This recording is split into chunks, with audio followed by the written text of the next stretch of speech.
All right, thanks for joining us here on this another episode of the GhanaWeb Sports Debate right here on GhanaWeb TV. This is the Mundial show. Here we are discussing Ghana's performance in the ongoing 2022 FIFA World Cup, where the Black Stars couldn't progress out of their group after a 2-0 defeat in the final Group H game to Uruguay. A lot of people were heartbroken, and you saw everything here on Friday when we brought you the live commentary. You saw Emmanuel Lenin and our boss Edward Smith and their reaction. A lot of Ghanaians are still reacting to the game. And yesterday's Brazil's win over South Korea also brought the memories back again. We are here to discuss everything. And then we told you that we had two reporters in Qatar. One of them is here with us, Perez Ezwakwa.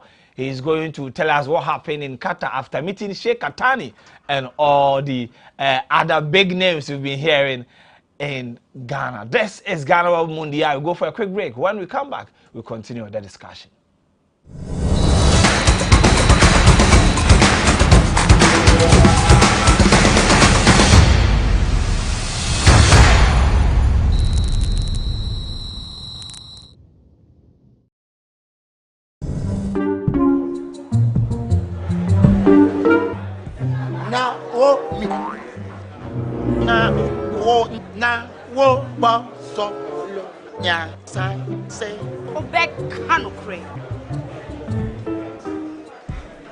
Now, to sang quite be a want on and be a man in quite be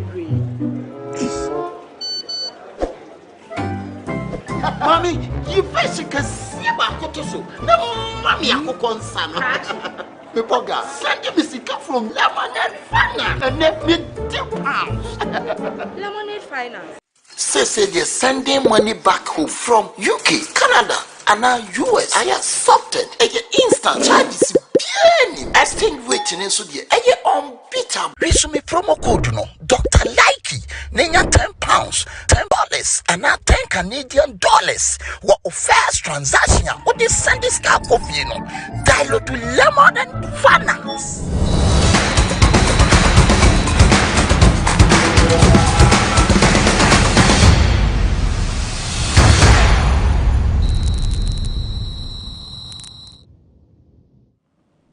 Welcome back. This is GhanaWeb Mundial, where we bring you everything about the World Cup. Today we are discussing Ghana's performance. You know, before we went to Qatar, a $14.1 million budget was read on the floor of Parliament, with our target being the semi-finals of the competition. But unfortunately, we couldn't progress out of the group. And today, we are coming to discuss what we did wrong, what went against us in our campaign and all that. You already know Emmanuel Lenin, my colleague here at GhanaWeb, my co-commentator.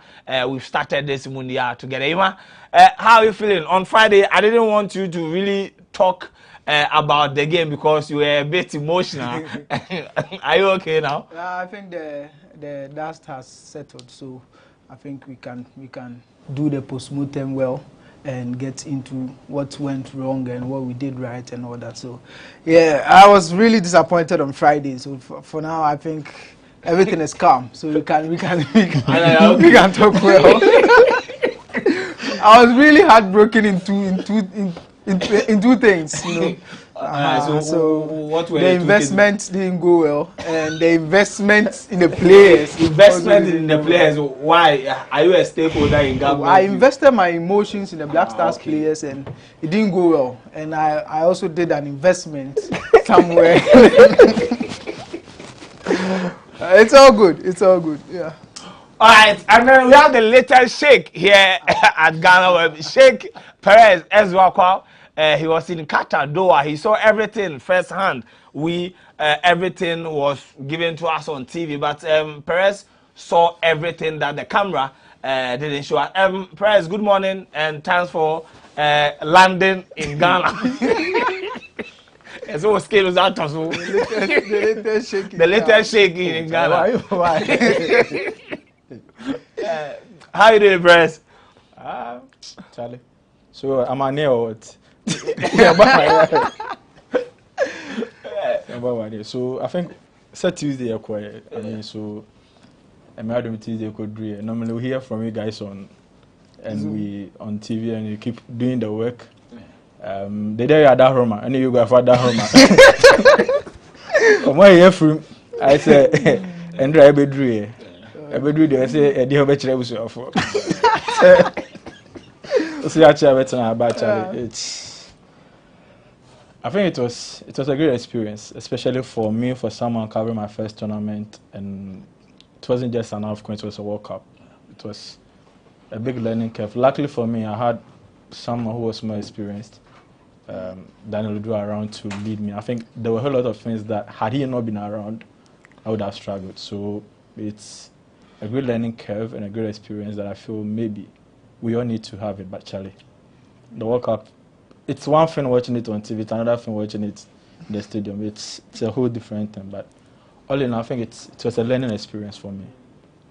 2026 is on. Yeah, 2026 is on the agenda, and this time it's in the US. Yeah. So US, Mexico. We are all targeting. I mean, it's not just the World Cup. Of course, the World Cup is the dream, but being a young journalist covering a tournament, it's a dream, and we all want to have that feel and have that experience. So I'm happy for Perez. Maybe my time will come in 2024. Who knows? Yeah. So we are ever ready for it. Yeah. Now let's go straight into action. We were here on Friday, and when Aristica's second goal went in, it was as if the entire Accra was dead. Because when we started the commentary in the studio, I could hear something going on the street.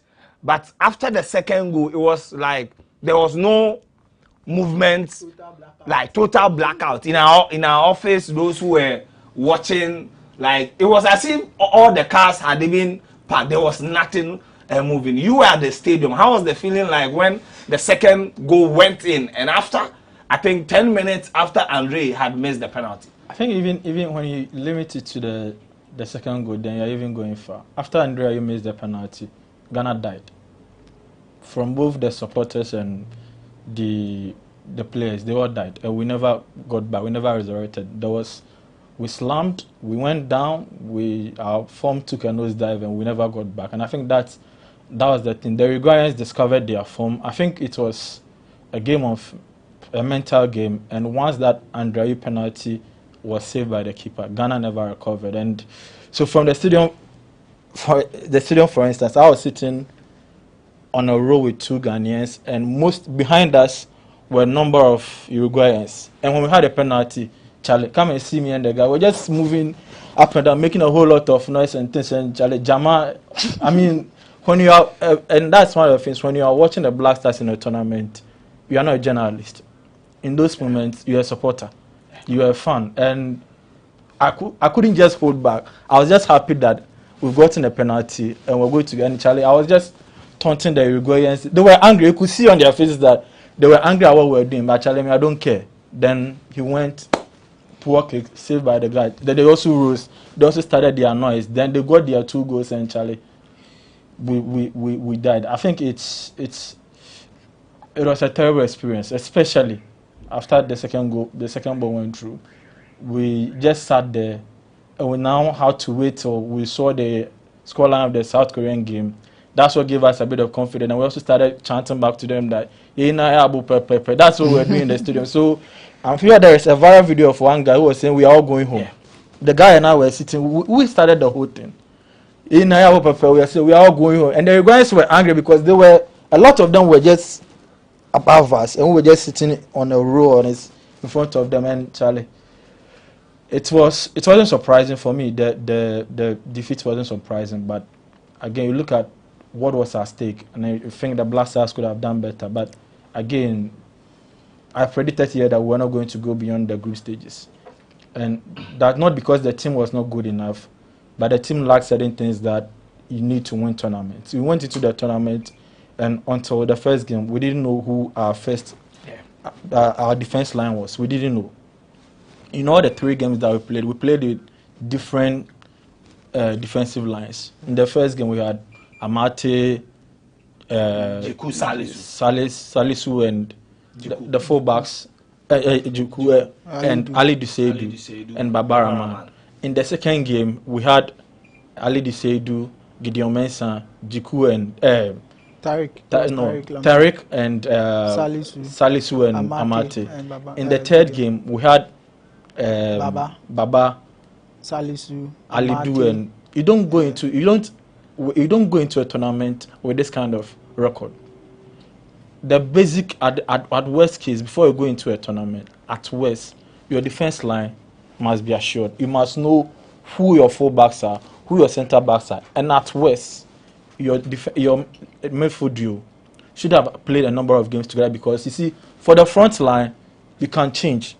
It might not affect the team chemistry, but your defensive line, defenders in particular, need to play a lot of time, need to play together for quite a while, because before they understand each other. If you watch all the goals we considered, and if you look at the Black Stars team carefully, individually, our defenders were very good. But all the goals we considered, for me, were not because our defenders were no good. It was because they had not played together. They didn't understand each other well.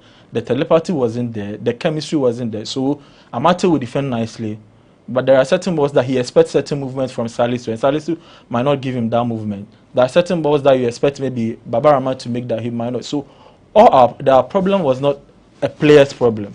It was a coaching problem. And you can't blame the coaches that much, because the coaches didn't have enough time to work on these things. I keep saying that we can blame Otto for all the things. I was angry to see Baba Rahman in the lineup. There was no way Baba Rahman should have played, especially after Gideon Mensah's performance against South Korea and the fact that Gideon Mensah was fit. But you see, that was the thing with new teams. It's like Mikel Arteta's Arsenal in his second season. You have this thing where almost at every training ground, the coach is seeing something new. And whenever he comes into it, he feels like, okay, let me experiment. So we were experimenting at the World Cup. That's basically what we were doing. Our midfield duo, Partey and Salis, I think that was their first game. Yeah, their first game was Portugal. I mean, you can't excel at the World Cup with this kind of record. Inaki Williams had played less than 5 games for the for Ghana before going into work, and that was our lead striker. Our lead striker hadn't managed 15 goals in the season. Never has he done that. You look at our wing options. We kept changing. So for me, it was a disappointing performance, especially because it was Uruguay. I mean, we shouldn't have lost. But again, that game also highlighted another key weakness of this team that will have to be addressed. Okay, the mentality. Well, we'll go much into the team specifics on why, because I saw your article about Otuado's loyalty to certain players and how it caused them. Ima, let me bring you in. We're here and then we got to the penalty. We're very excited, and just as Perez said, when you are doing a commentary for a Black Stars game, you hardly become the neutral commentator you are supposed to be. You can't take the emotions out, and when we're doing it, we're just doing it as Ghanaians, and if we are doing any other game, it will be different. But Black Stars is Black Stars. When the penalty came, and when we lost that penalty, when we missed, how did you feel at that particular moment? If you remember well, I had my head in my hands before you kicked the penalty, because I was really, really nervous, and I was shaking, because this is a team that we missed crucial penalty against 12 years ago, and now we are playing this team. We have a penalty to settle in the game, because we didn't start the game well, and we had a penalty to put ourselves in the lead and then settle, so we can go on and pick something or go all the way and win. But it was disappointing to see Andre Ayew miss the penalty. That is where it all began to fall for Black Stars. But can you blame Andre Ayew that much? Because that has been his style. You can remember the penalty kick against South Africa. It was the same style that he used to score. And I remember 2017, he scored a similar penalty. So that has been his technique. And as the captain, he felt the need to step forward and then take that crucial penalty, because it's a penalty that it requires players who have ice in their veins, who can calm their nerves and then get the ball at the back of the net. But it didn't happen. So what will you do?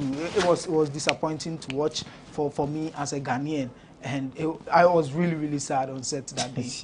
Really, really sad. The thing is, so immediately the Ayew penalty was saved, The only Ghanaian player who went to him was Mohamed Kudus. Yeah. To pat him at the back and say, Charlie, let's keep going. All the players had their heads down. All of them. Yeah.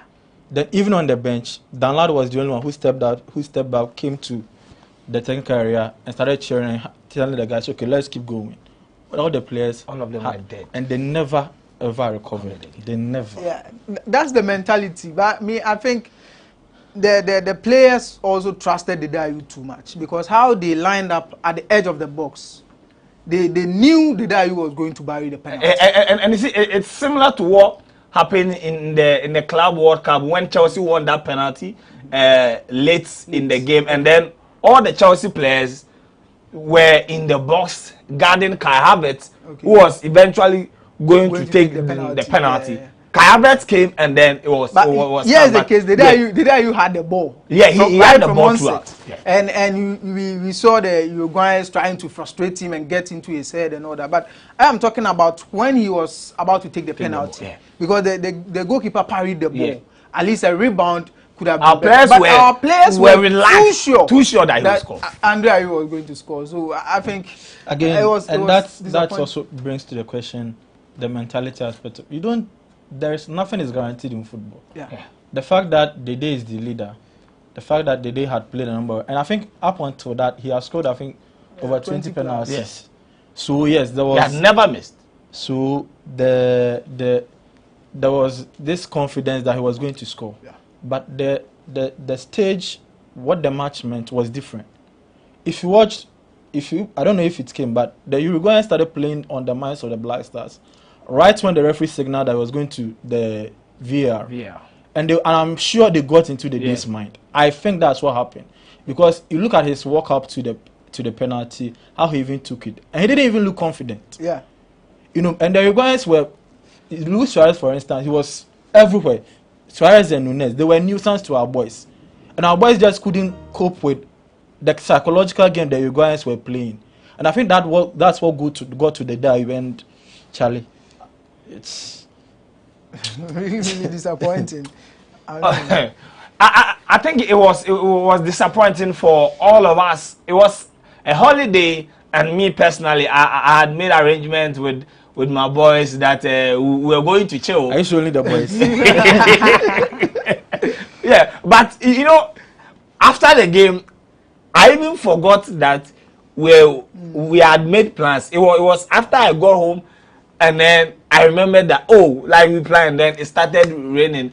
I think the rain even helped some of us to be able to sleep. But you are still watching GhanaWeb Mundial. We'll go for a quick break. When we come back, we'll go details into the game. What Otuado got wrong in that particular game. A lot of Ghanaians have been blaming Baba Abdulrahman, that his area where the place the Uruguayans use in their 2 goals. But you can't also take out the defensive blender from Salisu and Daniel Amate together with Alidu Seidu for those 2 goals. We'll be back after the break.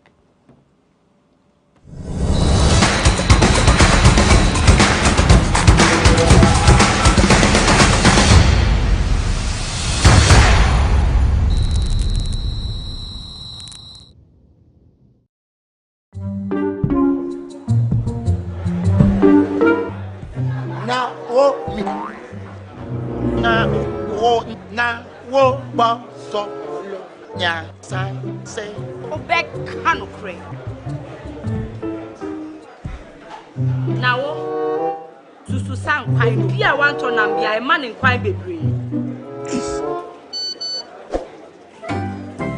Mommy, you first can see about Kotoso. No, Mammy, I could concern. Poga, send me sick from Lemonade Finance and let me £10. Lemonade Finance. Say they're sending money back home from UK, Canada, and now US. I accepted a instant charges. Exchange waiting in Sudia. Unbeatable. Resume promo code no Dr. Likey. Nenya £10, $10, and now $10 Canadian. What first transaction? What is Sunday Star Coffee? Dial to Lemon and Finance. Are you still searching for the right platform to share your voice, thoughts, and feelings?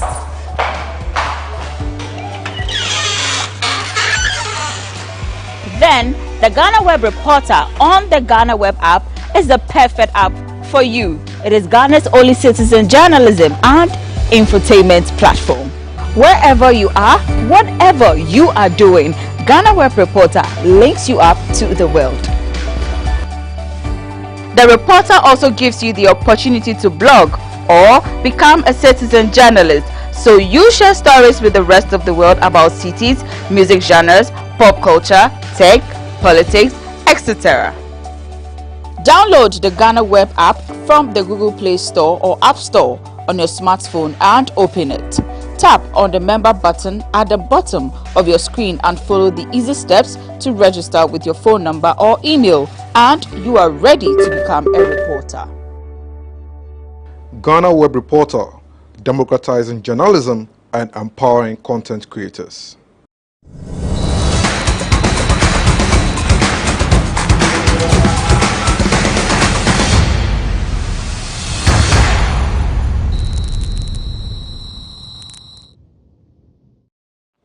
Welcome back from the break. You are still watching GhanaWeb Mundial. We're streaming live on YouTube at GhanaWeb TV and then on www.ghanaweb.com. We are doing the streaming there. We've already spoken about our experiences and how we felt on Friday, December 2nd. Don't forget, when Uruguay beat us the first time, it was Friday, July 2nd. And I was a 13-year-old boy. On that particular day, it didn't go well for me then and then on Friday.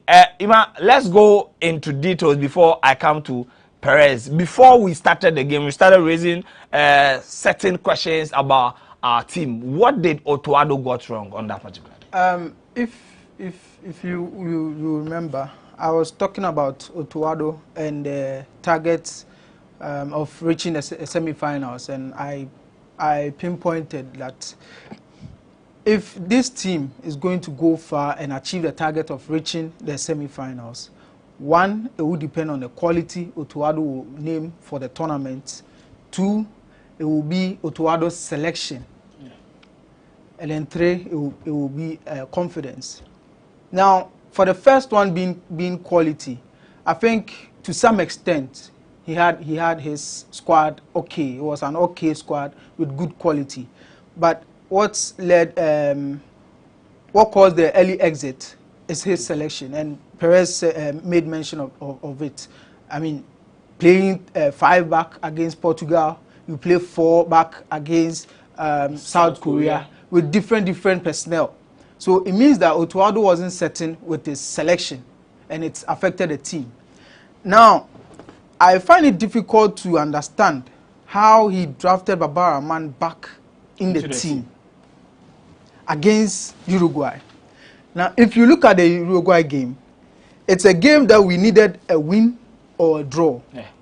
So to play laterals who are, defensive-minded, Ali Duseidu, he added nothing to our attack.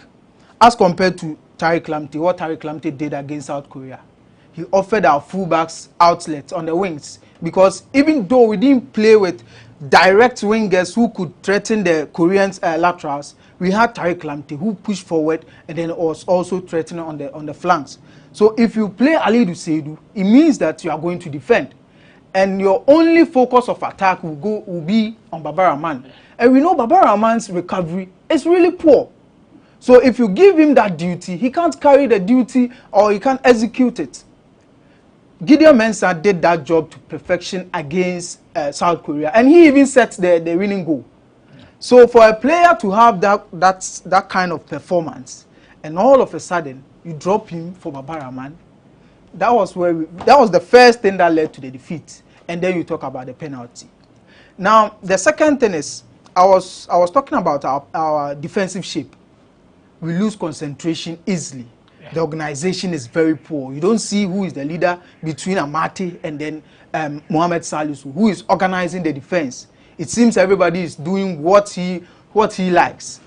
Because I feel that if you look at the Uruguayans before the Black Stars game, they had never scored. Yeah. Because they had a poor attack.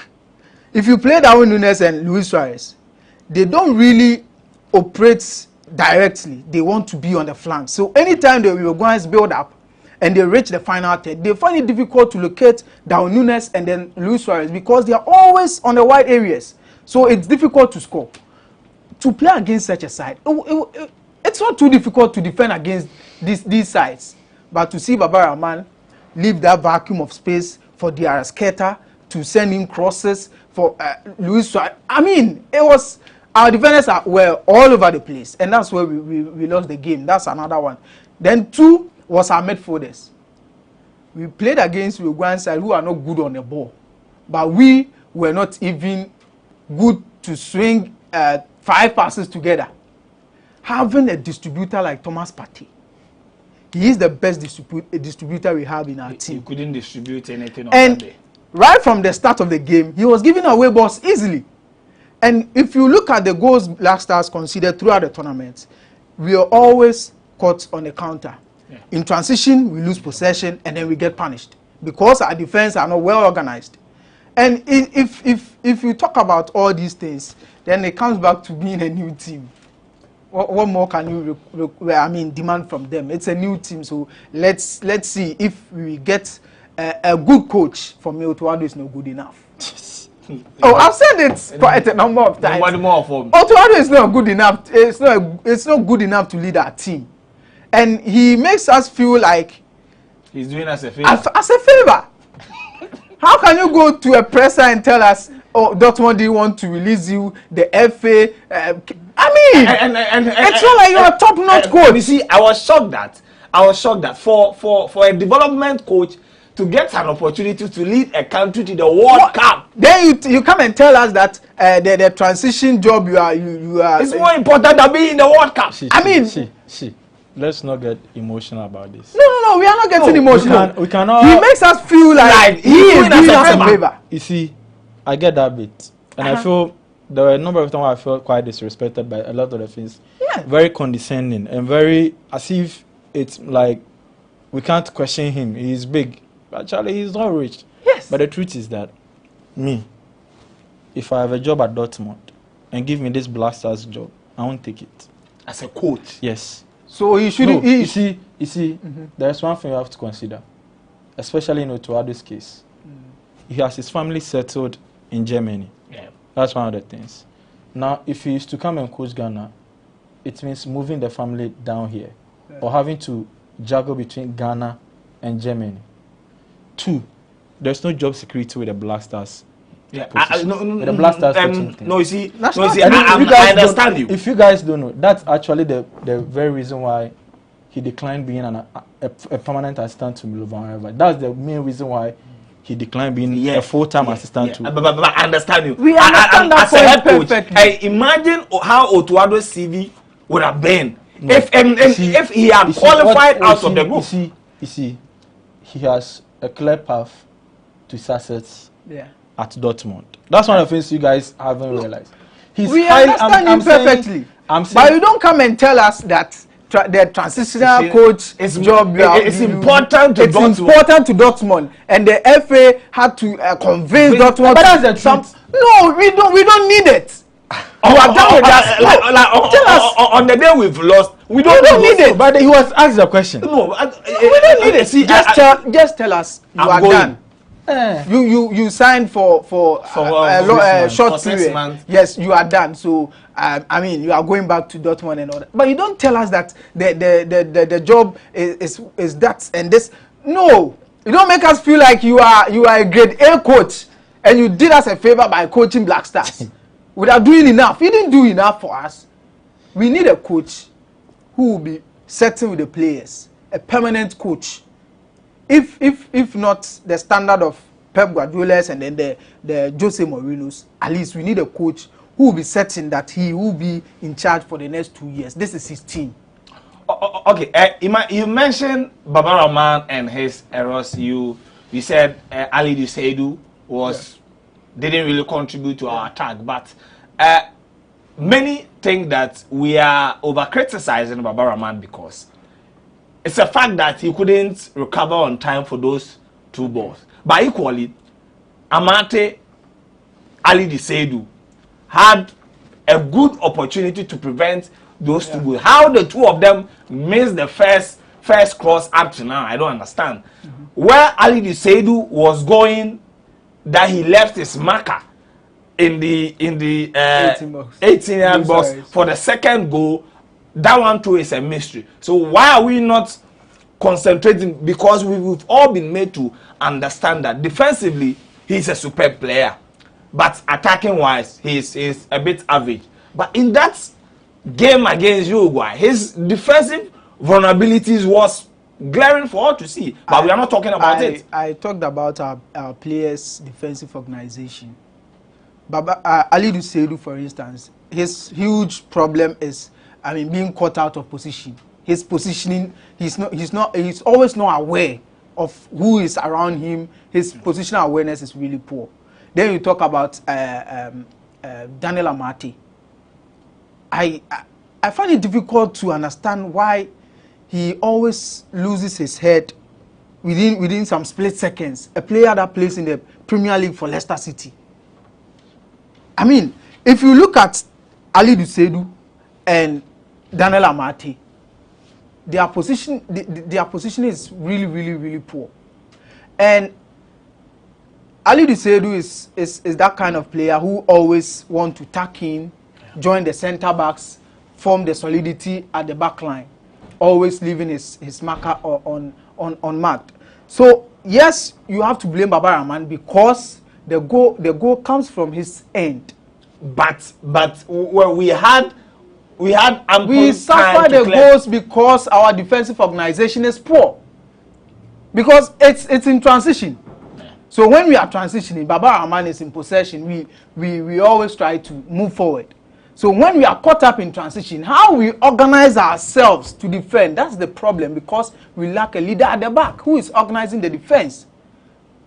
Because immediately Baba Rahman loses possession, Ali Seidu will go to cover up. So it's Daniel Amate's duty to make sure that Ali Seidu is in the right position to defend.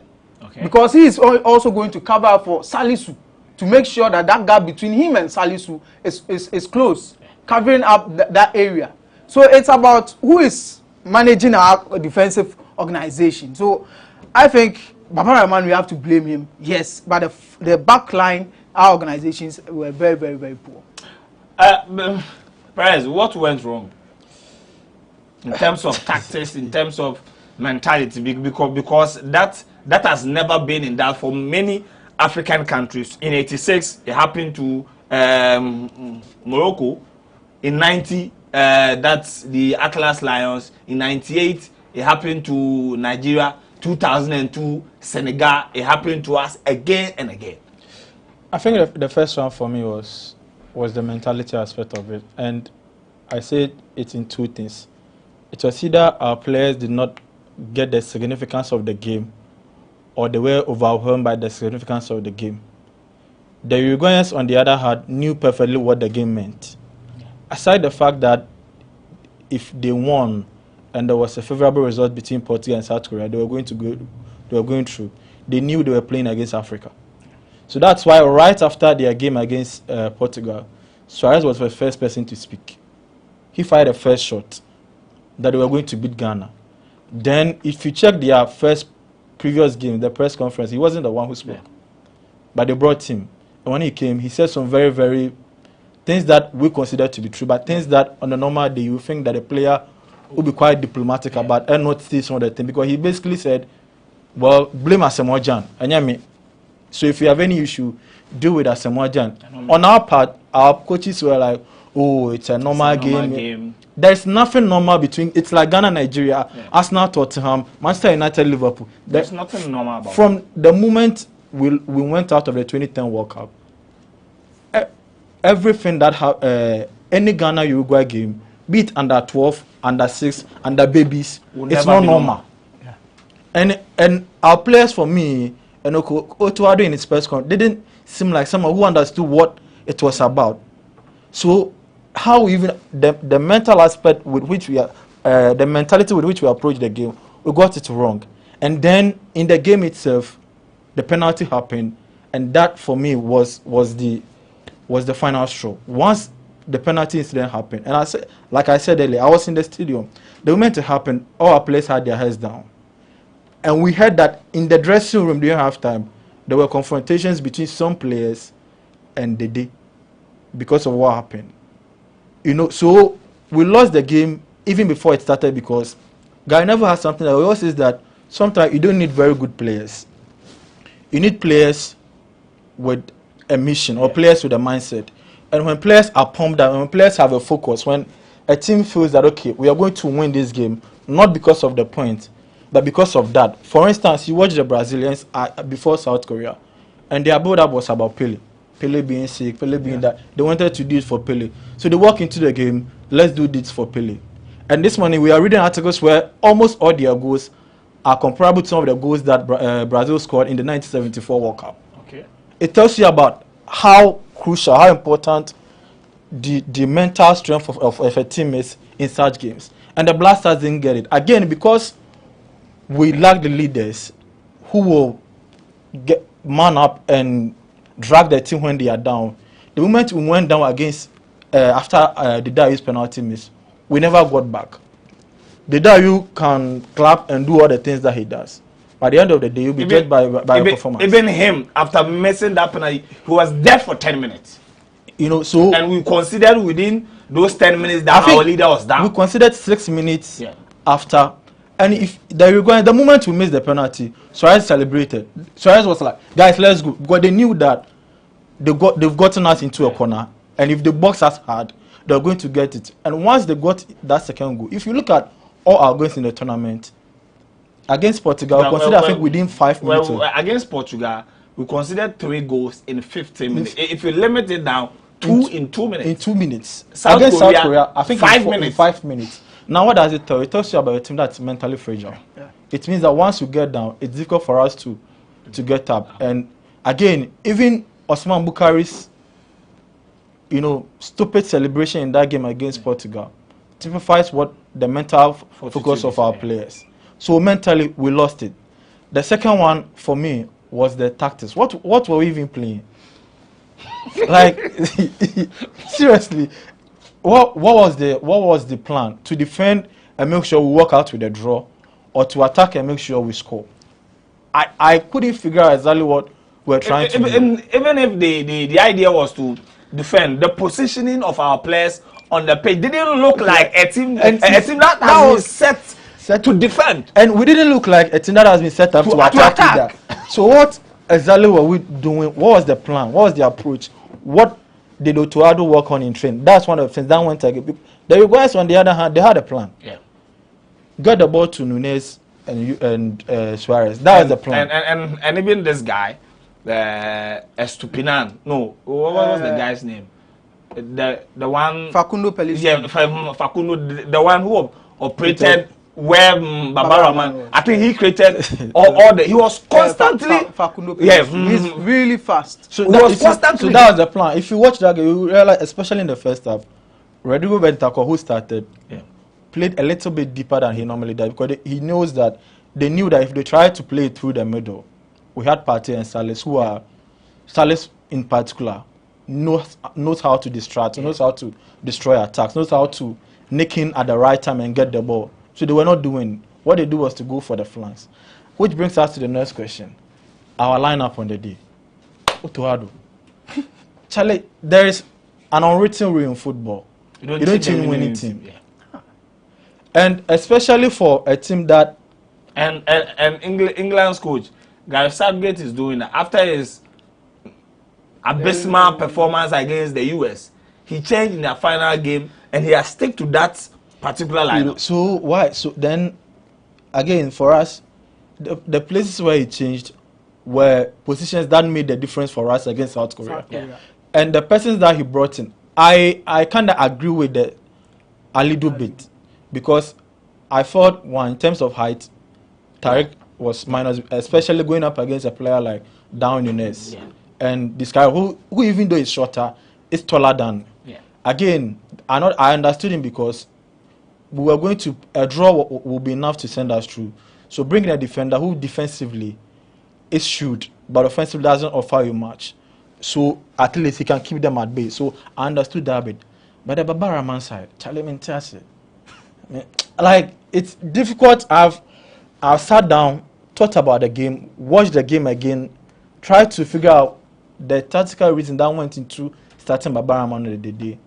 And Charlie, like, I can't figure out, because for me, the only thing left in this Babaraman is his crossing.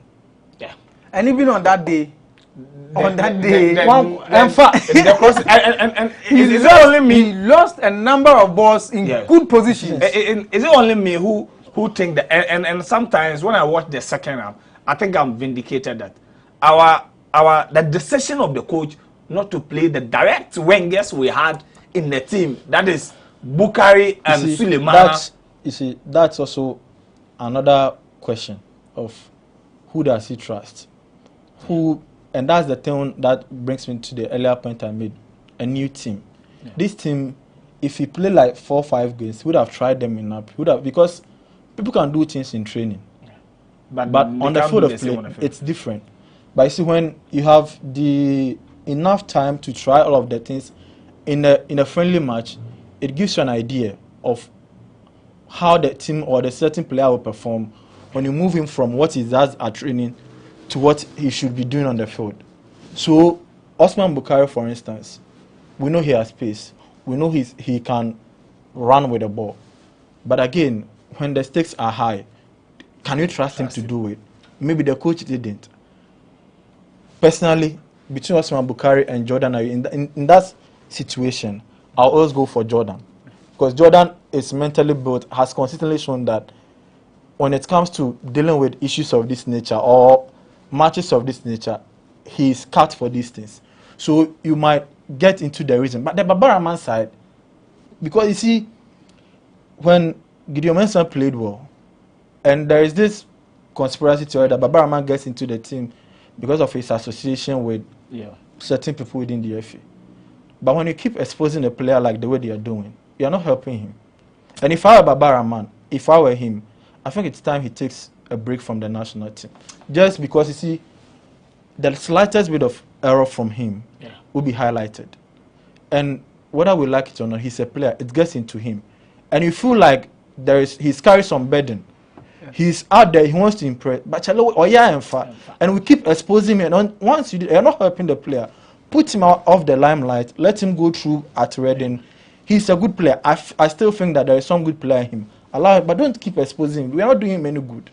We are not doing Babaraman any good. You are still watching GhanaWeb Mundial. But at the end of the day, only one African team is in the World Cup in Qatar. And this afternoon at 3 p.m., there will be live updates on GhanaWeb.com. La Roja of Spain, 2010 champion, and the Atlas Lions of Morocco will battle it out for one slot in the quarterfinal. We will talk about this game and then Senegal's defeat to the 3 Lions of England when we are back from the break.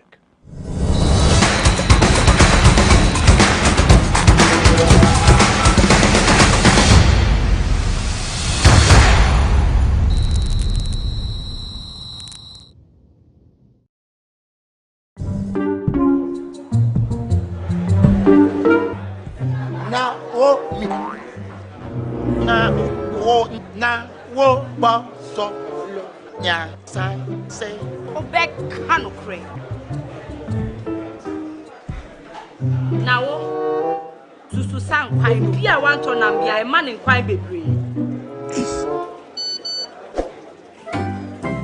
Mommy, you basically see about Kotoso. No, Mammy, I could concern.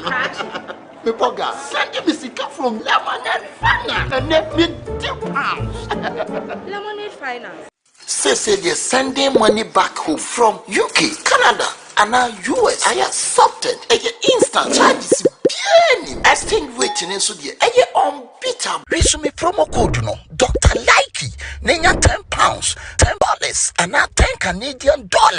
What first transaction? What is send this car coffee? No, dial to Lemon and Finance. Are you still searching for the right platform to share your voice, thoughts, and feelings?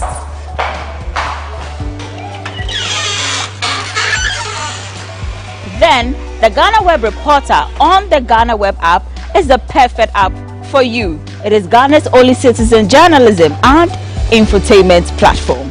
Wherever you are, whatever you are doing, GhanaWeb Reporter links you up to the world. The reporter also gives you the opportunity to blog or become a citizen journalist, so you share stories with the rest of the world about cities, music genres, pop culture, tech, politics, etc. Download the GhanaWeb app from the Google Play Store or App Store on your smartphone and open it. Tap on the member button at the bottom of your screen and follow the easy steps to register with your phone number or email, and you are ready to become a reporter. GhanaWeb Reporter, democratizing journalism and empowering content creators.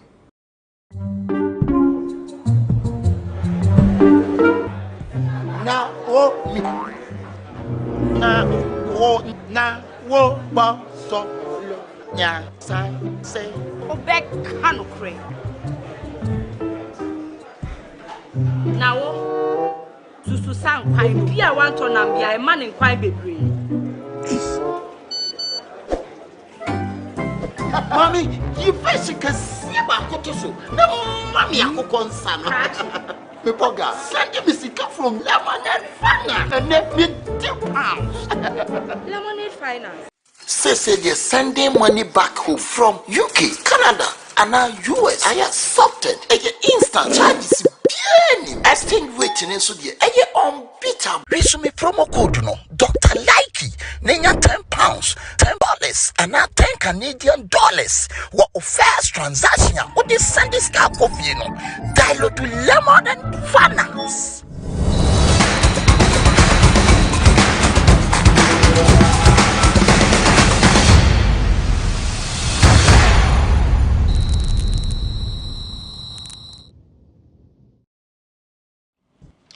Welcome back from the break. You're still watching GhanaWeb Mundial right here on GhanaWeb TV. We are streaming live on GhanaWeb.com and on YouTube at GhanaWeb TV. Perez Ezwa Kwao is in the studio together with Emmanuel Lenin. The African teams, we sent 5 reps to represent the continent in the Mundial. 4 are already home.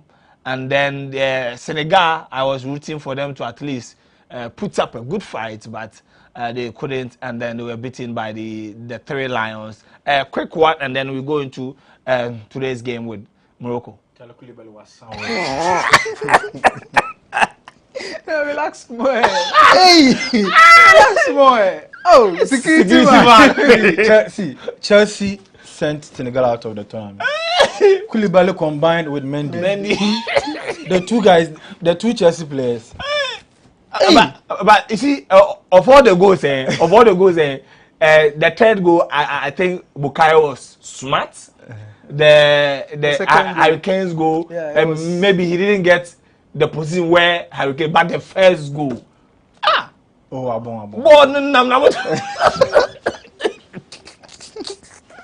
But you see, and it's again for me, it's a problem I have with all the African teams, and we seem to think that we seem to celebrate mediocrity a lot. Once Senegal made it out of the group stages, they've done well. Morocco makes it up, we've done well, we've achieved our purpose. Charlie, it's been more than 30 years since Africans started participating in the World Cup. Our first one was Egypt in over 40 years. 34. 34, so it means 70 years. And in that moment, only 3 countries have gone to the quarterfinals. Yeah. So if we keep celebrating some of these things, we are never going forward. I watched the Brazil-Cameroon game. And Cameroon had a chance in the dying minutes. They could still have gone for a second goal. They score a goal, and Rigobertson runs all the way from his technical area to join the idiot score with Abubakar, who I removed his said, knowing very well that he was already on a yellow card, to celebrate, knowing that he had there were a few minutes left that if he pushed, could have gone through.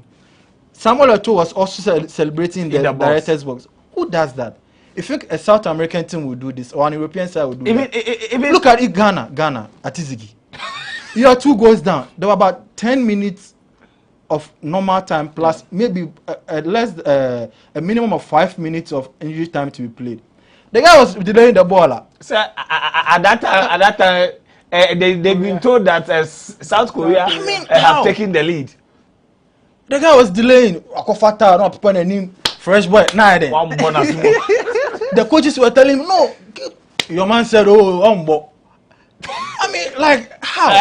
And you see, well, with that, I think I understand it because even the Asians that we think we are better in terms of football than them, they've played in the semi-final multiple times. There. And so every time we go to the workout, it's more like you are in a class with some dandaheads, some very damn guys. So we are 39, now we are 38, now we are 37. The one who gets 39 fools is dancing. Yes. F9.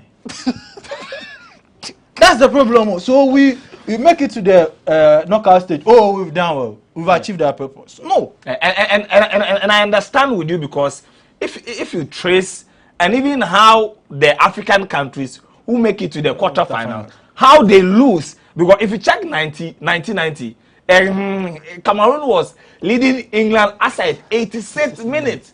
They led and then Gary Lineker got the equalizer in the 90th minute, extra time 5 minutes, they scored. Senegal against Turkey. They were leading virtually through the game. At that time, Turkey got the equalizer. They beat them extra time. And when they eliminated them, the whole Africa celebrated. They've done well. Look at Ghana in 2010. Asamoah score and let's go. We couldn't Olele embarrass himself in the penalty shootout. As for Jomesa, but Ghana exited the competition, and the whole Africa was. So we've developed this knack for once we make we celebrate mediocrity. Oh, Senegal have made it out of risk. Oh, they've done well, but look at the teams they faced. Qatar. Qatar is not going to score them. I'm not going to lie. Look at Qatar. Who? Ecuador. It's not the Ecuadorians that had Antonio Valencia and those guys. So. They are not some good team. The only credible opponent Senegal met in the tournament was England and Netherlands. And for the African England they went in as the champions of Africa. So at least give us a fight. Yeah, they should have given us a fight. But they get out and there is this feeling of satisfaction. It shouldn't be like that. We should start, and for a continent that keep pushing that, we want more slot, they give you slot, then I'll go ahead. Look at Tunisia. Every time they'll go and flop. Then they couldn't beat Australia. You look at today, Morocco is going to play Spain. Within them, they've already considered defeat. We are 5 countries that represented the continent. Only two progress. We've done well. Whether we get started, whether we make it to the quarters or not, we are still going to celebrate it. But don't you think that if there is any African country who should be able to give us a good fight, it's Morocco, because they topped a group that had Belgium. Yeah. And then they are facing a Spain side that is not really. Obviously, if you look at Morocco throughout this tournament, they've been outstanding. Given their first game against Croatia, Croatia being finalist in the last edition, and how they matched them, they put up a good fight. They earned a point. They beat Belgium, beat Canada, top the group. So if you are talking about the 5 African countries that went for the tournament, they were the standout team in among the 5. Now they are playing against a Spanish side that are not there. They are not ripe. I think if you compare Spain's team throughout the World Cup, this is their weakest side you will ever meet, and they have a good advantage of beating them because Japan beat them in the group stages. Yeah. So although you are not going to have the ball more because Spain will dominate with the possession, but you have your moment in the game, and you have Nesri, you have Hakimi, you have Amrabat, you have Ziyech. So you have players who can do the job when you get your moment in the game. So I expect them to show us certain level, the level that they showed throughout the group stages, that we are here to stay. And I think this is not a Spanish side to be afraid of. They are very beatable. They are very beatable, and Japan showed it with discipline. And I like the fact that Morocco they've shown discipline throughout their 3 games. They've been very disciplined. They've been resolute at the back. They've considered 1. Among the 5 teams, the 5 African teams, they have the strongest defense.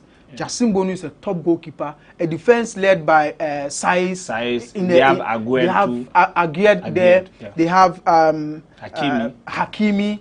And I mean, a host of better defenders. So I'm expecting them to tame the Spanish forwards. Dani Olmo is not that dangerous. Alvaro Morata is not that dangerous. You have Marco Asensio. He's not even on his a good level. And then Spain's keeper has shown that Simon has shown that he's not a top goalkeeper. And their midfielders, although they are good with the ball, it's where they have the strength, but they don't have the length to run.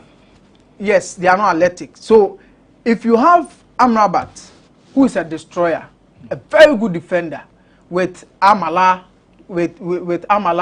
I mean, combining with him throughout the group stage, they've been superb. I'm expecting them to match these Spanish. They should at least, even if they are going to, I mean, lose this game, it should travel to maybe extra time, penalties. They should show some fight. For the Senegal game, I think they lost from the bench. Yes, Aliou Cisse. Why is he always starting bully there? Because Akwan WhatsApp. No, but I think let's, because that chance that he got in the early minutes that he made Pickford to make that save. Yeah. I think that it was not a brilliant save from Pickford, but for me, I think he didn't have the right balance, and it was his weaker foot. Yeah, so I don't want to blame him that much. I feel that you play the game without Idrissa Gana Gueye, without Sekou Kouyaté, Sadio Mane. These are your key players. But if you take the Australia Argentina game, they didn't have quality, but they maximized their talents. They played to their strength. I don't know why they were so afraid of the English. They gave them too much respect. On the ball, they couldn't pass. And for a player like Diallo, the defensive partner with Koulibaly, he was really poor. He was supposed to start the build-up, but he was always shaking, being afraid of misplacing a pass. So they were always under pressure. So for me, I think they didn't maximize their quality enough, and they lost because for once I saw some tactical, tweak by Guy Southgate. How he manipulated the wing play with Bellingham and then Jordan Henderson. How they build up through the wings, cutting Senegal loose through the wings. It was really superb, because you see Harry Kane dragging to the wings, combining with Foden, leaving Bellingham to run through to do the underlapping run and then unlock the defense. Within 2-3 passes, they are in the Senegalese area. So it tells you that they knew the team they were going to face, because physically they can't match the Senegalese, but tactically they were brilliant, and then they got the win. It was too easy. It was light work for the English. Light work for the English, but for me, I think that this time around, Gary Southgate is playing a walkout, because the opponent he got in 2018 can't be compared. Now he's going to play France in a quarterfinal. But they've had an easy ride. Yeah, in the group they've had an easy ride to the round of 16. Yes. But they met. The thing with Gareth Southgate England is that anytime they meet a credible opponent, they falter. But in the Euros, they were able to beat the Germans. Germany, credible opponent. I'm one of the biggest supporters of the German national team we'll ever meet. But our team currently is not a credible opponent. Okay. So you see, France will whip them. France will whip them. That will be a game to watch. France will whip them. All right, guys, your last words, then we go. quick one. I think we've come back from the World Cup. There are a lot of positives that I think we should dwell on. Whoever comes in, for me, I think we should be thinking long term. That's the thing, because we have a team that is good enough to, for me, conquer Africa in the next 4 or 5 years. Yeah. We shouldn't be looking at, and that's the reason why I feel like I would have been glad if Utuado had stayed, because I feel we need that stability. For once, we need stability for at least 5 years. One coach handling a team, knowing them well, scouting, going around the world. So if he's gone, whoever is coming in should be, again, we should bring in a coach who is not defensive, and that's why I don't want Chris Hilton anywhere close to the post. Close to the post. Because we have a team of very talented attacking players. If you give them to Chris Hilton, from on a boom boom boom boom, that's the kind of game he plays.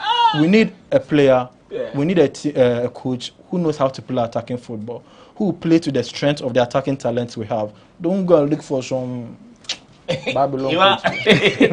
I think we have a good team, talented squad, but going forward we should know how to move on without certain players.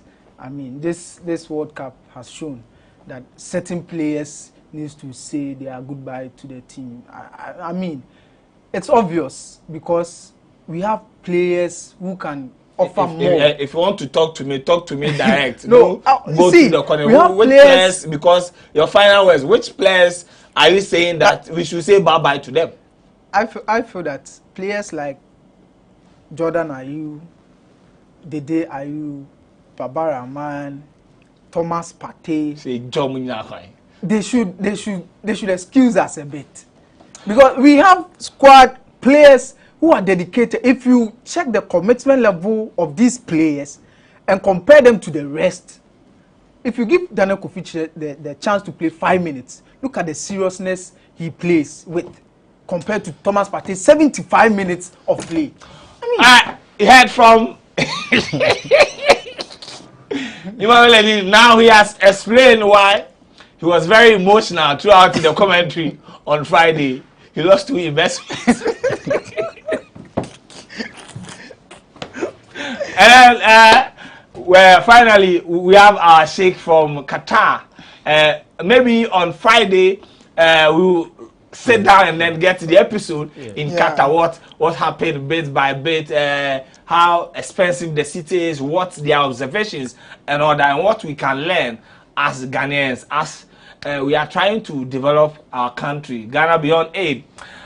We'll be back again on another episode of GhanaWeb Mundial. Thank you very much for staying with us. And this afternoon, meet us on GhanaWeb.com as we bring you a live update of the game between La Roja of Spain, 2010 champions, against the Atlas Lions of Morocco, the only hope of Africa. I'm predicting a 2-1 win for Morocco. My name is Joel Leshen. You're from Perez, Emmanuel Lenin, Sandra Obribwa, Obribia, and then Hazel Kwame Adom, and then Emmanuel Ahiala. Until we meet again, it's bye for now.